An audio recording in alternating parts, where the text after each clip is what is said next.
Today we are going to discuss concept of polynomial. Chapter 2 फिर से हम एक बार आपके बीच हैं. Chapter 2 polynomial.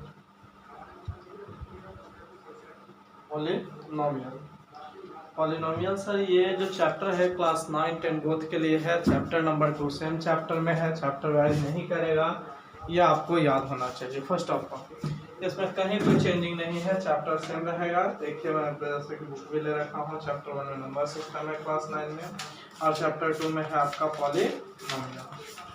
तो सबसे पहले पॉलिनोमियल्स के बारे में अगर हम जानते हैं, चैप्टर 2 पॉलिनोमियल्स, ये मैं बता दूं,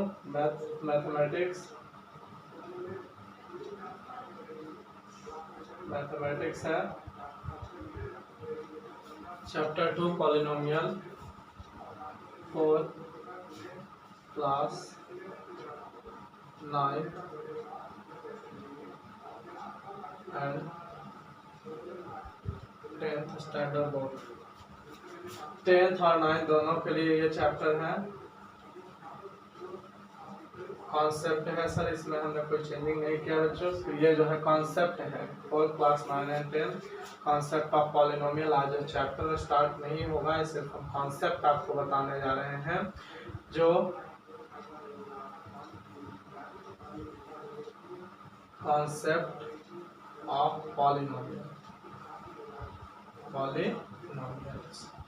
इसका हम आपको कॉन्सेप्ट देने जा रहे हैं. और इसी कॉन्सेप्ट को लेकर क्लास 9 और क्लास 10 दोनों में जो एक्सरसाइज बनते हैं इन्हीं से बनता है.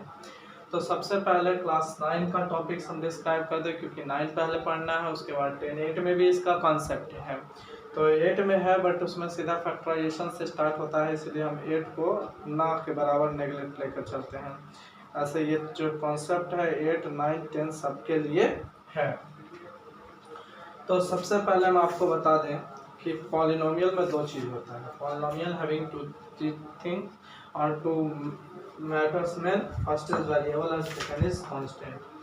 दो चीज़ होते हैं, उसमें पहला आपका वेरिएबल होता है और दूसरा कांस्टेंट होता है. आज मैं लेकिन जो टॉपिक्स बताऊंगा आपको मेनली करके हमारा टारगेट है क्लास 10th को एडॉप्टेड करना. 10th को जितना आगे ले जा सके हमारी कोशिश यही रहेगी कि हम 10th को बहुत ही अच्छे तरीके से लेकर चल पाए.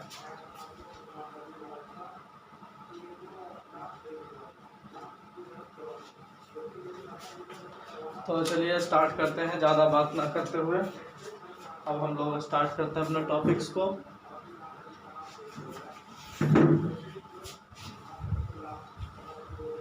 मैंने पहले बोला कि कॉन्सेप्ट है क्लास 9, 10 दोनों के लिए. तो जो बच्चे 9 नहीं पढ़े हैं वो पॉलिनोमियल्स, तो उनके लिए भी काफ़ी सपोर्टिव होगा. जो पढ़े हैं निकल तो बहुत बेहतर है. और 9 के लिए अगर फर्स्ट स्टार्टिंग है तो 9 को स्टार्ट करते करते आपको बहुत ही नॉलेज इसमें मिल जाएगा किस तरह से बनाते हैं. सबसे पहले कांस्टेंट क्या है, जो लगातार हम पढ़ते आते हैं. कांस्टेंट आपको बुक में मेंशन होगा. A symbol having a fix numerical value. एक सिंबल जिसका फिक्स न्यूमेरिकल वैल्यू होता है. Symbol having fixed numerical value. Fixed numerical value जिसका न्यूमेरिकल वैल्यू फिक्स हो उसको हम लोग कहते हैं कांस्टेंट. कांस्टेंट मतलब जिसका न्यूमेरिकल वैल्यू चेंज ना हो, फिक्स हो किसी भी सिचुएशन में. एग्जांपल जैसे जितने भी नंबर्स हैं 2, 3, 4, -7/9, -7, etc. जो भी नंबर है ये कांस्टेंट है, मतलब जिसका वैल्यू वेरी ना करे. वेरिएबल, देखिए ये जो वर्ड है मैं बराबर इसका जिक्र करता हूँ अपने क्लास में.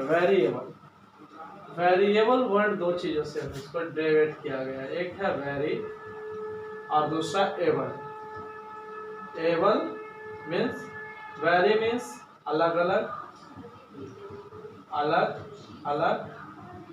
और एबल मीन्स योग, बदलने वाला, यानी कहा जाए तो बदलने वाला योग. और इसको हिंदी में कहते हैं चराचर का नाम है, इसका हम लोग नहीं लेते हैं, जो बदलता रहता है. Means the numerical, the ensemble having not fix numerical value, जिसका न्यूमेरिकल वैल्यू फिक्स ना हो उसको हम लोग बोलते हैं वेरिएबल, उसको बोलते हैं सिंबल। इसका डेफिनेशन है a symbol which may be assigned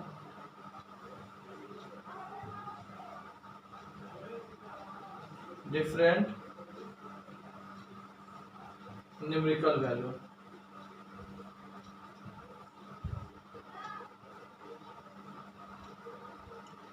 is known as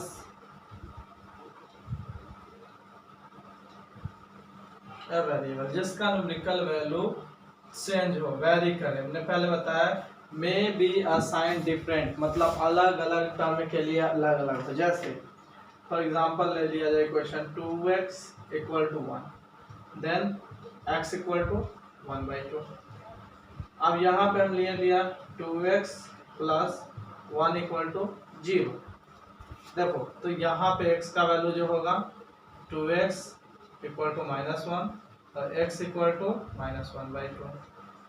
अब हम लेते हैं 2x माइनस 4 इक्वल टू 3, तो यहाँ पे हो जाएगा x इक्वल टू 7/2। यानी कि जैसा जैसा वैल्यू वेरिएट हो रहा है x का, देखो अलग अलग इक्वेशन के लिए अलग अलग वैल्यू असाइन हुआ, तो ये वेरिएबल है। और इसी तरह का आगे इसके एग्जांपल में ए जितने भी स्मॉल लेटर्स हैं वो सारे इसके एग्जांपल्स हो सकते हैं, A B C D E F that's on, मतलब आगे भी होगा। तो ये सब जो है वेरिएबल है। अगला अलजेब्रिक एक्सप्रेशन। अलजेब्रिक एक्सप्रेशन क्या है?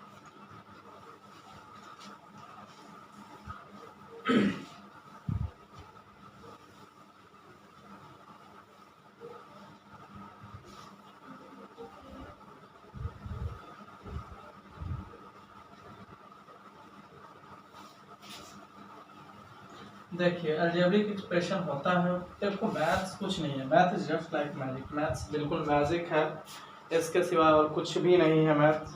तो अलजेब्रिक एक्सप्रेशन क्या है? ALCEBRAIC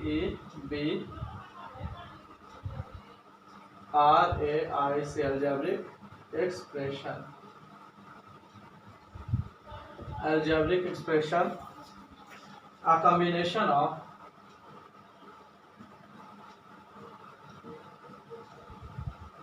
constants and variable, constants and variable। Constant और वेरिएबल जब कंबाइन करते हैं तो जो हम लोग को टर्म मिलता है उसको हम लोग कहते हैं वेरिएबल कनेक्टेड बाय सम और all the operational sign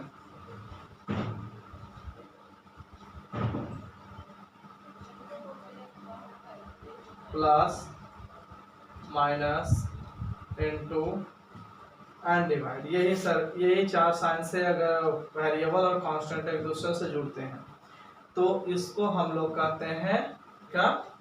non as algebraic expression.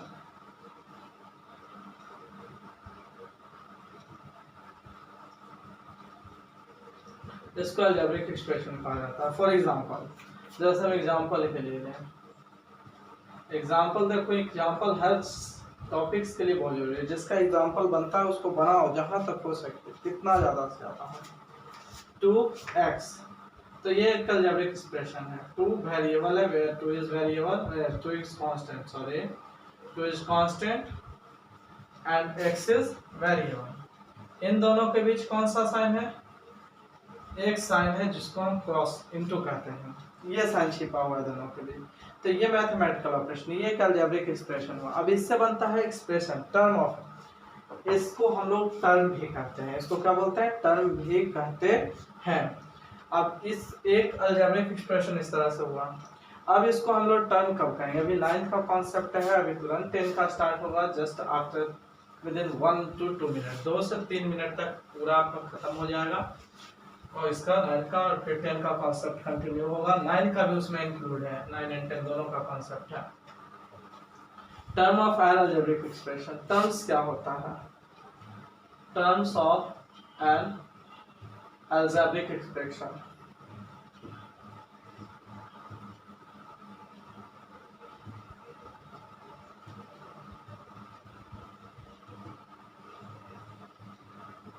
Algebraic expression. देखो हमने कहा term, the several parts of N algebraic expression, the several parts of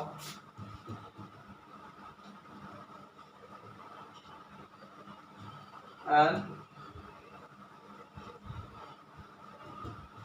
expression, algebraic expression का जो अलग अलग पार्ट होता है,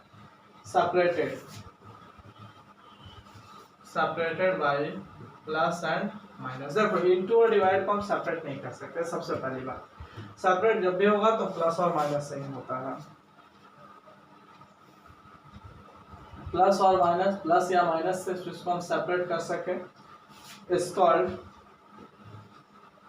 इस क्या है आर कॉल्ड, क्योंकि टर्म एक नहीं होगा, बहुत 2 और मोर देन 2 हो सकता है, कॉल्ड अलजेब्रिक एक्सप्रेशन।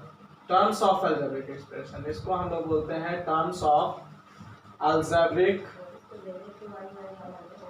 एक्सप्रेशन। इसके बाद जो क्वेश्चन में है कि हमारा सबसे पहले एग्जांपल में हम चलते हैं, और पहला एग्जांपल जैसे हमने लिया 5x square minus 2x plus 7। तो इस सिचुएशन में फर्स्ट टर्म हो जाएगा 5x square separated by minus sign, then it is 2x another term, and third term is 7। इस तरह से ये हो गया 3 टर्म। ये अलजेब्रिक एक्सप्रेशन के इसमें 3 टर्म्स हैं। इसके बाद पॉलिनोमियल इन वन वेरिएबल।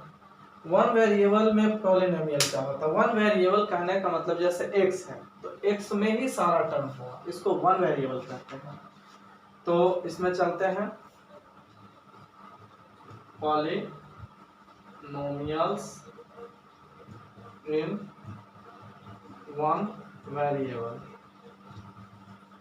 देखो एक चीज जो बहुत ही इसका जो तोड़ है, यानी इसका मीनिंग है पॉलिनोमियल्स। पॉलिनोमियल्स इसको हम एग्जैक्ट लिख दें, थोड़ा समझ जाते इससे लिखा जाए तो अच्छी बात है। पॉलिनोमियल्स में 2 वर्ड है, पॉली और नोमियल्स। पॉली मीन्स बहुत सारे, पॉली मीन्स होता है बहुत सारा, मीन्स मोर देन 2 होगा, और नोमियल मीन्स टर्म्स। जब 2 more than 2 terms adjoin with each other, जब एक दूसरे के साथ जुड़ता है या हम उसको प्लस और माइनस साइन से कनेक्ट कर देते हैं तो वो कहलाता है पॉलिनोमियल। हमारा जो यहाँ पे टॉपिक है वो है पॉलिनोमियल इन वन वेरिएबल। तो वन वेरिएबल में क्या होगा, कोई एक्सप्रेशन है, an expression of the form, जिसका फॉर्म है a0 a1 x1। देखो यहाँ पे जो बड़ा ही एक इंटरेस्टिंग फैक्ट है, यहाँ पे x0 है, बट हम जानते हैं कि वैल्यू पावर किसी भी नंबर का अगर वैल्यू हम x कर दें, पावर x कर दें, तो उसका वैल्यू 1 हो जाता है। Means a0 x0 a1 x1 a2 x2 a3 x3 a4 x4 dot dot dot dot dot to an। देखो लास्ट टर्म हम लिखते हैं an x। अब इसके पहले होगा n-1, कोई भी बड़ा टर्म होगा तो उसके पीछे, जैसे 2 है तो 2 से 1 कम, 3 है तो 3 से 1 कम 2 4, तो 1 लेस होता है। Then we have an expression, the last term is an xn, it means that the preceding term of last term is an minus 1 and its variable whose power या which having power is n minus 1, जिसमें कि power भी n minus 1 होगा। और real number, इसमें सारे के सारे रियल नंबर्स होंगे, पहली चीज। और दूसरी चीज n not equal to zero, n कभी भी जीरो के बराबर नहीं होगा। And n is non negative, non negative integer. Non negative का मतलब कि पावर कभी भी नेगेटिव इंटीजर मीन्स जो ये कॉन्सेप्ट हमने कहा, ये जो देख रहे हैं एक्सपोनेंट नेवर बी नेगेटिव। अगर एक भी एक्सपोनेंट, किसी भी टर्म का एक्सपोनेंट अगर नेगेटिव हुआ, it mean that is not an expression, that is not an algebraic expression. वो अलजेब्रिक एक्सप्रेशन नहीं होगा, कभी नहीं हो सकता है। तो ये कंडीशन है, negative integers is called a polynomial in x degree. इसी को हम लोग कहते हैं, इसको क्या नाम दिया गया, क्योंकि देखो यहाँ पे जितने भी वेरिएबल है वो एक्स है, सर ये देखना है एक्स है। इट मीन दैट कि इसका पावर जो होगा, सबसे अहम कॉन्सेप्ट जो इसमें मायने रखता है, ये कहलाएगा is called a polynomial in x of degree n degree का ये जो है होगा। अब एक एग्जांपल में हम लेते हैं, कहा गया नॉन नेगेटिव होना चाहिए।